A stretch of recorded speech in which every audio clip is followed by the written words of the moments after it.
সিরাজগঞ্জের শাহজাদপুরে গৃহবধূকে ধর্ষণের ঘটনা ঘটেছে। জানা যায়, সিরাজগঞ্জের শাহজাদপুরের শ্রীফলতলায় গতকাল বুধবার ভোরে গৃহবধূ বাড়ির পাশে করতোয়া নদী থেকে পানি আনতে গেলে ফেরার সময় খেয়াঘাটের মাঝি এশার প্রামাণিক তাকে জোর করে পাশের নেপিয়ার ঘাসের জমিতে টেনে নিয়ে যায়। এক পর্যায়ে গলায় ধারালো অস্ত্র ঠেকিয়ে এশার প্রামাণিক ওই গৃহবধূকে ধর্ষণ করে।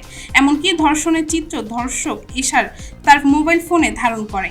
পরে ভুক্তভোগী গৃহবধূ বাড়িতে এসে পরিবারের লোকজনদের ঘটনাটি জানায় এবং এ বিষয়ে শাহজাদপুর থানায় লিখিত অভিযোগ দায়ের করেন।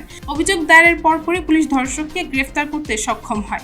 প্রাথমিক জিজ্ঞাসাবাদে অভিযুক্ত এশার ধর্ষণের ঘটনার কথা স্বীকার করেছে এবং চৌকি আদালতে প্রেরণ করা হয়েছে।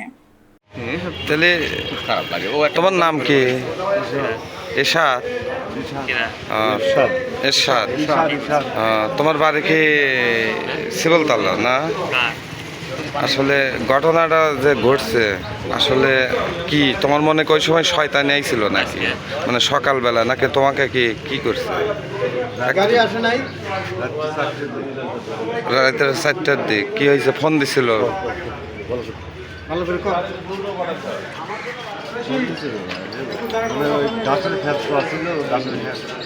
আমি মনে করছিলাম খারাপ মহিলা। ও মানে খারাপ মহিলা মানে এই অন্যায়টা করে ফেলছো।